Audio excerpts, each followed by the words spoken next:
manière qu'on a d'aborder une épreuve telle que le confinement, ça dépend principalement de en quoi ou en qui je place ma confiance.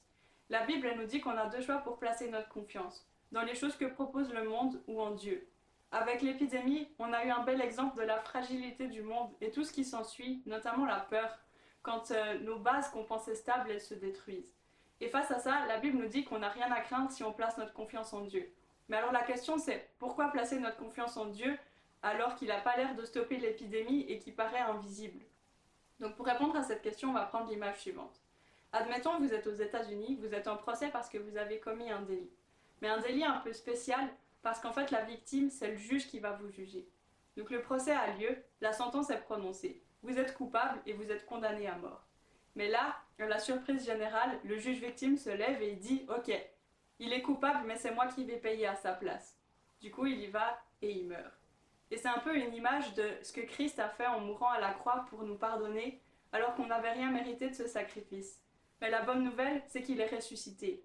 Et perso, de voir un Dieu qui a fait ça pour moi, il est digne de mériter ma confiance. Et donc si vous vous demandez aussi quel crime on a commis, allez voir la vidéo sur le pardon.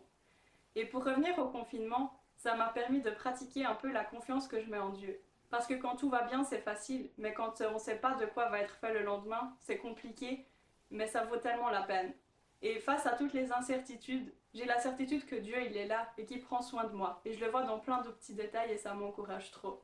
Et en fait, faire confiance à Dieu, ça ne veut pas dire qu'on va éviter les moments compliqués. Ça veut juste dire qu'on va pouvoir les aborder plus sereinement et pouvoir dire comme ce psaume, j'avais confiance même lorsque je disais je suis plongé dans le malheur. Du coup, si tu as du temps chez toi, ouvre une Bible et lis un peu, ça vaut trop la peine. Et Dieu, il m'a trop encouragée pendant le confinement à travers la lecture de la Bible. Et je suis sûre qu'il t'encouragera trop toi aussi. Alors pour moi, le confinement, de manière globale, ça a été plutôt compliqué. Au début, c'était fun parce qu'il y avait tous les TE qui tombaient, les cours qui passaient à l'enseignement à distance. Et puis après, c'était plutôt perte de motivation, perte de rythme.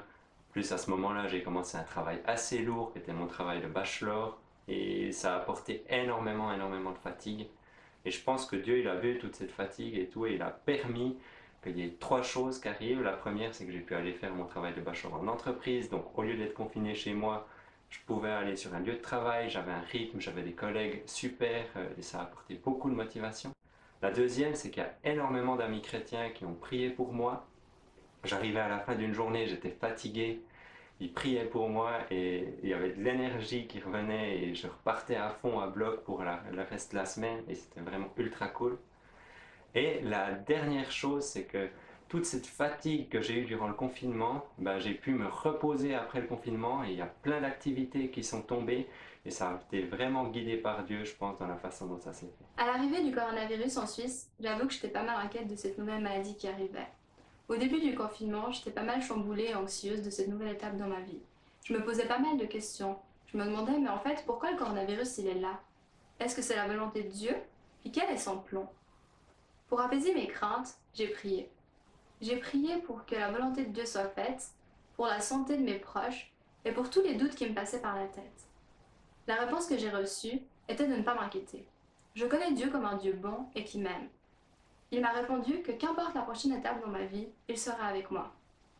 Avec ces réponses, je me sentais beaucoup plus sereine pour vivre mon confinement, car je savais qu'avec ma foi, je n'étais jamais seule. Dieu est avec moi et il est avec tous ceux que j'aime. Comme le dit le verset dans Ésaïe 41:10, ne crains rien, car je suis avec toi. Ne me promène pas des regards inquiets, car je suis ton Dieu. Je te fortifie, je viens à ton secours, je te soutiens par ma main droite, la main de la justice.